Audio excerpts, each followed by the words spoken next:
Ведь Россия, какой бы она ни пыталась казаться независимой, она все равно всегда находится в рабской зависимости от европейской оценки.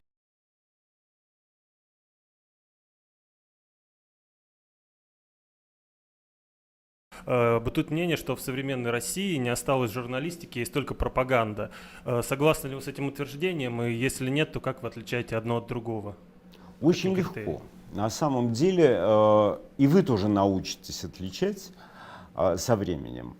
Но пропаганда — это то, что работает на укрепление и обеспечение режима. Действительно, занятие пропагандой — это очень выгодное, очень безопасное, очень симпатичное дело.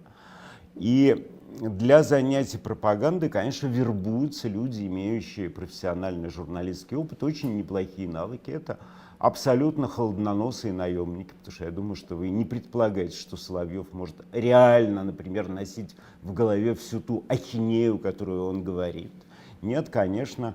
Его жалко особенно, потому что он из корыстных побуждений, нормальных, солдатских, наемнических, я его понимаю, побуждений пошел, ну, скажем так, служить туда, не сообразив, что то, ради чего он пошел, это усадьба возле Кома, как раз для него закроется в результате этого служения. Вот здесь, конечно, его жалко, из-за него очень обидно, но всегда играют профессионалы, играют друг против друга.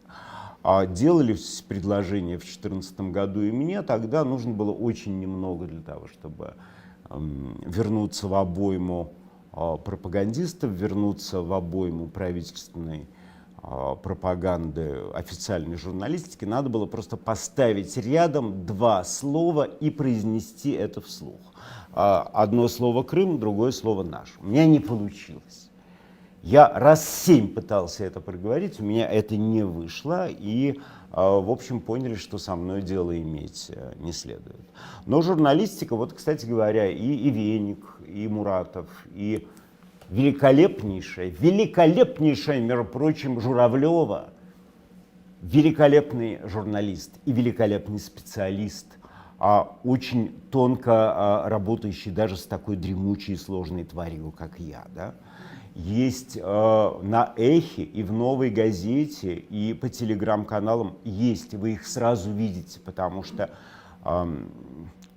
это невозможно перепутать. Это тот воздух, в отличие от того удушья, который идет с федеральных каналов. Конечно, потому что это, в общем, все, они просто считают, что они работают за какие-то идеи, они на самом деле такие же пираты медийного моря, как я. Мы все вне закона. То есть вот журналистика — это то, что вне закона. Вот еще есть замечательный вопрос, почему началось это роковое осыпание путинского рейтинга, который мы наблюдаем. Ну, во-первых, виноват, конечно, Муратов. Виноват Муратов, потому что, вот смотри, человек долгие годы, телезритель, ел и был убежден, что то, что он ест, это шницель. И вдруг приходит специалист, нюхает и говорит: дружище, это не шницель, это говно просто вот так вот утрамбованное вилочкой. Тебя обманули, ты много лет ешь не шницель.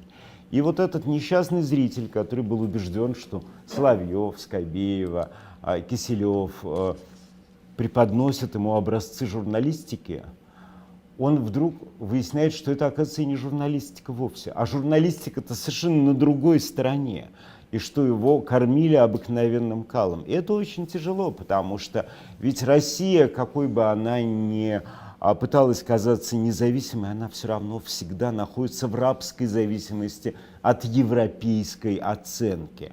Это был очень тяжелый, очень важный удар. Ну и плюс, смотри, вот Европарламент требует возбудить против Лукашенко уголовное дело по массовому террору против населения своей страны, убийствам и расправам. И это тоже аукается, потому что это тоже двойка Путину.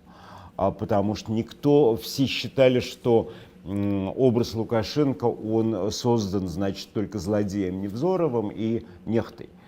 А оказывается, мир ставит ему именно такую оценку и никакой другой. А ведь это чудовище сшил из кусков и возродил к жизни именно Путин. Да, Лукашенко действительно кукла Путина. Да, она настолько тупая и злобная, что он даже собственного кукловода кусает, как мы видим на примере истории с «Комсомольской правдой». Но и «Комсомолка» — это такая самая ручная путинская газета.